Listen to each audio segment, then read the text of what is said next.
एक अच्छी नौकरी है, सैलरी भी बढ़िया है, लेकिन फिर भी अंदर से एक खालीपन सा महसूस होता है। लगता है जैसे करियर में फंस से गए हैं। अगर ये एहसास जाना पहचाना लगता है तो चलिए इसको थोड़ा गहराई से समझते हैं अमित की कहानी के जरिए।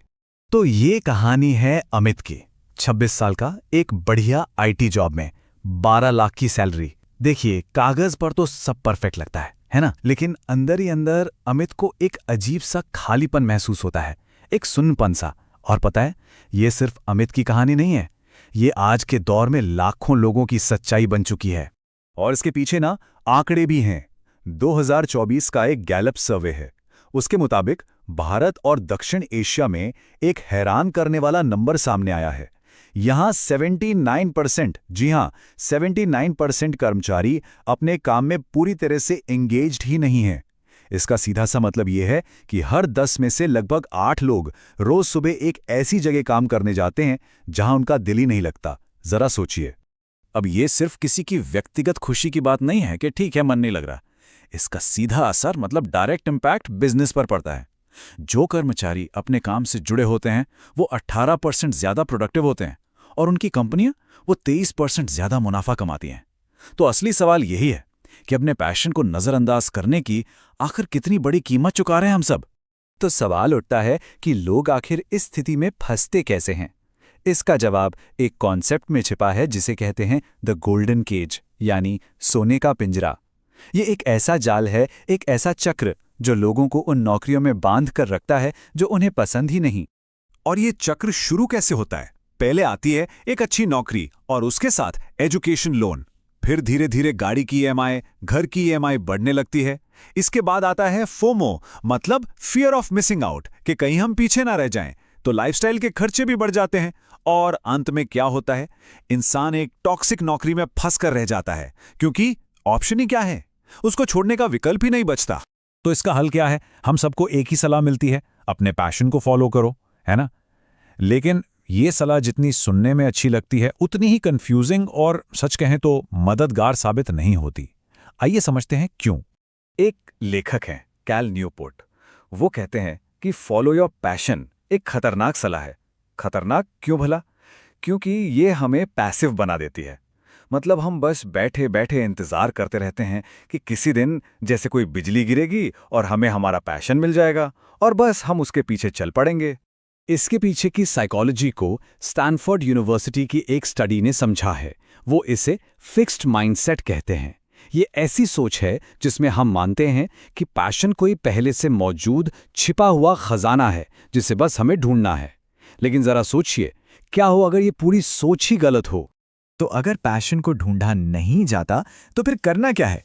चलिए पैशन के बारे में सोचने का एक बिल्कुल नया और ज्यादा असरदार तरीका देखते हैं। देखिए, यहां दो तरह की मानसिकताएं हैं। एक तरफ है फिक्स्ड माइंडसेट जो कहता है पैशन मिलता है, और दूसरी तरफ है ग्रोथ माइंडसेट।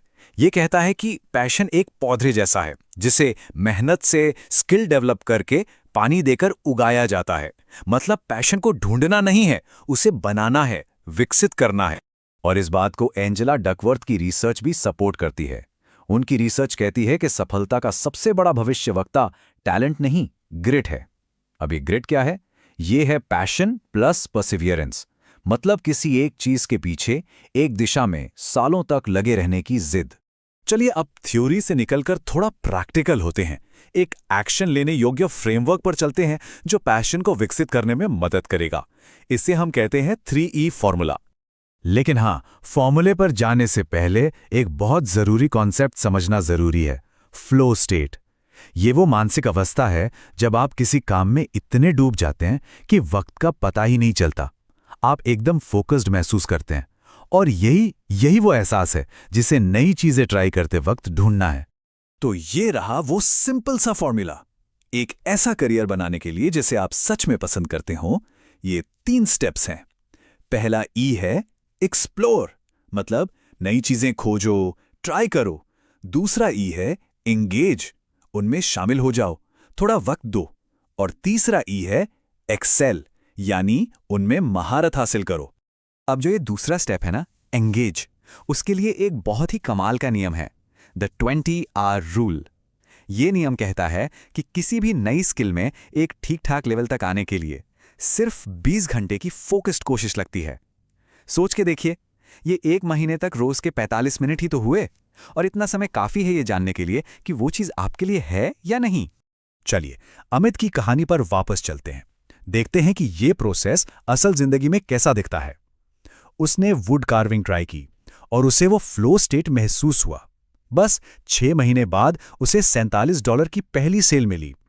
1 साल के अंदर उसकी एक लगातार साइड इनकम शुरू हो गई और दूसरे साल तक वो महीने का 25-30 हज़ार कमा रहा था और अपनी नौकरी छोड़ने का प्लान बना रहा था। तो साफ है, ये एक यात्रा है, कोई रातों रात की सफलता नहीं।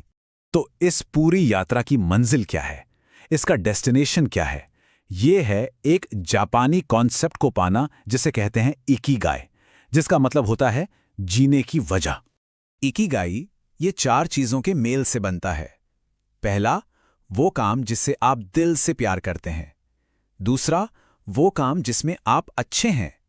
तीसरा, ऐसी चीज जिसकी दुनिया को जरूरत है। और चौथा, जिसके लिए आपको पैसे भी मिल सकते हैं। जब ये चारों चीजें मिलती हैं, तब बनता है एक गहरा, संतोषजनक प्रोफेशनल जीवन। तो सबसे जरूरी बात यह है कि इकिगाई कोई ऐसी चीज नहीं है जिसे आप ढूंढने निकले हैं। ये वो चीज है जिसे आप बनाते हैं, उसी एक्सप्लोर, एंगेज और एक्सेल के प्रोसेस से। ये शुरुआती बिंदु नहीं है, ये मंजिल है। अब जैसे ही ये सब सोचते हैं, दिमाग में कुछ आम बहाने आने लगते हैं। पहला, अरे अब मेरी उम्र हो गई है। लेकिन सच्चाई ये है कि करियर बदलने की औसत उम्र 39 साल है। फिर आता है, पेरेंट्स नहीं मानेंगे, तो उनसे इजाजत मत मांगिए, उन्हें नतीजे दिखाइए। और सबसे बड़ा बहाना, पैसे नहीं हैं। तो याद रखिए, आज के दौर में ज्यादातर स्किल्स बिना किसी खर्च के एक्सप्लोर की जा सकती हैं। और एक बहुत ही दिलचस्प बात, जब कोई एक साइड पैशन प्रोजेक्ट शुरू करता है तो उसका फायदा सिर्फ साइड इनकम तक नहीं रहता। रिसर्च कहती है कि इससे आपकी मुख्य नौकरी में भी परफॉर्मेंस सुधरती है, बर्नआउट कम होता है और क्रिएटिविटी वो तो बढ़ती ही है। ये सब समझना इतना जरूरी क्यों है? क्योंकि भारत की 65% आबादी 35 साल से कम उम्र की है। सोच के देखिए, हमारे पास दुनिया की सबसे युवा वर्कफोर्स है जिसमें अपार क्षमता है। लेकिन जरा सोचिए, अगर ये पूरी पीढ़ी सिर्फ वही 10-15 सुरक्षित करियर विकल्पों में ही फंसी रह गई, तो देश कैसे इनोवेट करेगा? नई चीजें कहां से आएंगी? जब कोई अपने पैशन को विकसित करता है तो वो सिर्फ अपनी जिंदगी नहीं बदल रहा होता, वो देश का भविष्य भी बना रहा होता है। तो आखिर में बस एक सवाल छोड़ जाते हैं, वो पहले 20 घंटे जो किसी भी नई स्किल को शुरू करने के लिए चाहिए, उन 20 घंटों में क्या बनाया जाएगा? सफर आज से शुरू हो सकता है।